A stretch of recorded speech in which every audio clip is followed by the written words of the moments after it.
இன்னைக்கு டேட்லேருந்து சரியாக 103 வருஷத்துக்கு முன்னாடி ஒரு போஸ்ட்மேன் லெட்ரு போடுறதுக்காக ஒரு சின்ன வில்லேஜில் இருக்க ஃபார்ம் ஹவுஸ் பண்ணை வீட்டுக்கு போகிறாரு. போயிட்டு அங்கே இருக்க லெட்டர் பாக்ஸ் ஓப்பன் பண்ணி பார்த்தா இதுக்கு முன்னாடி அவர் வச்ச லெட்டர் எதுவுமே எடுக்காமல் அப்படியே இருக்குது.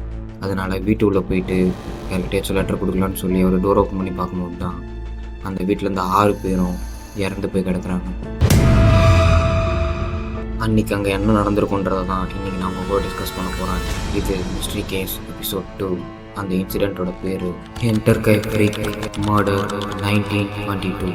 இந்த இன்சிடெண்ட் நடந்தது 31st March 1992. ஆனால் இந்த இன்சிடெண்ட்டோட ஸ்டார்டிங் பாயிண்ட் இது கிடையாது. நம்ம இந்த இன்சிடெண்ட்டோட ஸ்டார்டிங் பாயிண்ட்டை தெரிஞ்சுக்க 6 months பேக்கில் போக வேண்டியிருக்கும். ஹண்டர் க்ரீக்ங்கிறது ஒரு பண்ணை வீட்டோட பேர். அந்த வீட்டில் ஆண்ட்ரஸ் கூப்பருங்கிற 63 வயசு தாத்தாவும் அவங்களோட ஃபேமிலி மெம்பர்ஸ் 4 பேர், மொத்தமாக 5 பேர் வாழ்ந்துட்டு வராங்க.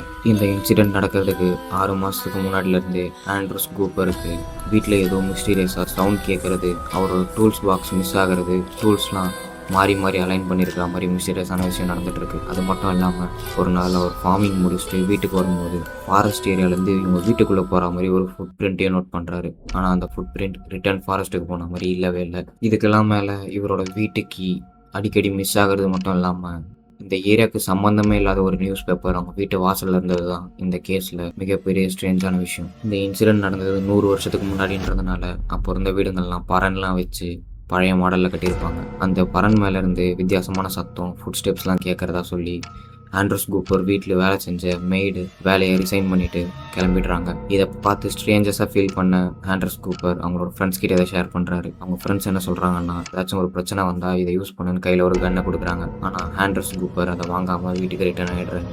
இப்படியெல்லாம் வீட்டில் ஸ்ட்ரேஞ்சாக விஷயம்லாம் நடந்துட்டு இருக்கும்போது தான் அந்த இன்சிடென்ட் நடந்த அந்த டேட்டும் வருது, March 31. இவங்களை யாரோ மர்டர் பண்ணிடுறாங்க. ஆனால் சுற்றி இருக்கிற மக்களுக்கு இது தெரிஞ்சது April 4.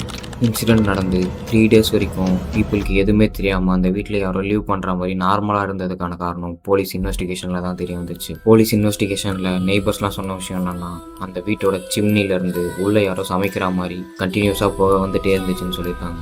அது மட்டும் இல்லாமல் அவங்க வீட்டில் வளர்க்குற மாடுங்களுக்கு யாரோ சாப்பாடு போட்டு பாலும் கறந்துருக்காங்க. இந்த இன்வெஸ்டிகேஷன்லாம் நடந்துட்டு இருக்கும்போது தான் அட்டாப்சி ரிப்போர்ட் வருது. இறந்தது 5 பேர் இல்லை 6 பேர். ஆண்ட்ரஸ் கூப்பர் வீட்டில் வேலை செஞ்ச மெய்டு ரிசைன் பண்ணிட்டு போனதுக்கப்புறம் 6 மாதமாக யாருமே அந்த வீட்டுக்கு மெய்டாக ஒர்க் பண்ண வரல. March 31 மேரின்ற ஒருத்தவங்க தான் அன்றைக்கி தான் ஃபஸ்ட் வந்து ஜாயின் பண்ணியிருக்காங்க. ஆனால் அன்றைக்கி தான் அவங்க இந்த உலகத்தில் வாழ்ந்த கடைசி நாளும் கூட. இந்த கில்லர் இவங்க எல்லாரையும் எப்படி கொண்டிருக்கான்னா, மட்டாக்குங்கிற ஒரு ஃபார்மிங் டூல் யூஸ் பண்ணி அவங்க தலையில் அடித்து தலையே தெரியாத அளவுக்கு செதைச்சி கொண்டிருக்கான். அது மட்டும் இல்லாமல் விக்டோரியா கேப்ரியலுங்கிற ஆண்ட்ரஸ் கூப்பரோட பொண்ணு, அவங்களோட ஹஸ்பண்ட் வந்து ஃபர்ஸ்ட் வேர்ல்டு வாரில் பாம் பிளாஸ்டில் இறந்துட்டார். அவங்களோட தலையில் 4 inch நெயில், அதாவது ஆணியை வச்சு அடித்த மாதிரியான அடையாளமும் இருந்திருக்கு.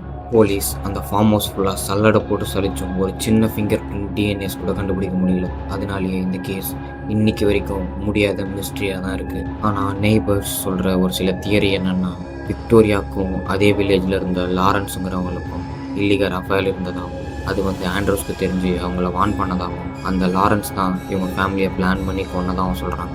இன்னும் சிலர் என்ன சொல்கிறாங்கன்னா, விக்டோரியாவோட ஹஸ்பண்ட் ஃபர்ஸ்ட் வேர்ல்டு வாரில் இறந்ததாகவே கன்ஃபார்ம் ஆகலை, அவரோட பாடி கூட யாருக்கும் கிடைக்கல, ஒருவேளை இந்த இல்லீகல் அஃபேர் தெரிஞ்சு அவர் கூட இவங்க எல்லாரையும் கொண்டிருக்கலான்னு சொல்லி ஒரு சிலர் சொல்கிறாங்க.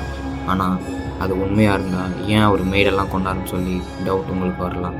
இப்போ நீங்களே கன்க்ளூஷனை சொல்லுங்கள், இந்த கேஸில் என்ன நடந்திருக்கும்? இவங்களை கொல்றது தான் மோட்டிவ்னா ஏன் 3 days எல்லோரும் உயிரோடு இருக்க மாதிரி அந்த கில்லர் காமிச்சிக்கணும்? அங்கேயே சமைச்சு சாப்பிட்டு எதுக்காக அங்கேயே இருக்கணும்? பரன் மேலே கேட்ட மிஸ்டீரியஸான சவுண்ட்ஸ்க்கெலாம் காரணம் என்ன? அந்த ஃபுட் பிரிண்ட் யாரோடது? இதை பற்றிலாம் நீங்கள் கமெண்ட்டில் சொல்லுங்கள், நீங்கள் என்ன நினைக்கிறீங்கன்னு. அடுத்த வீடியோவில் பார்க்குற வரைக்கும் சோஸ்.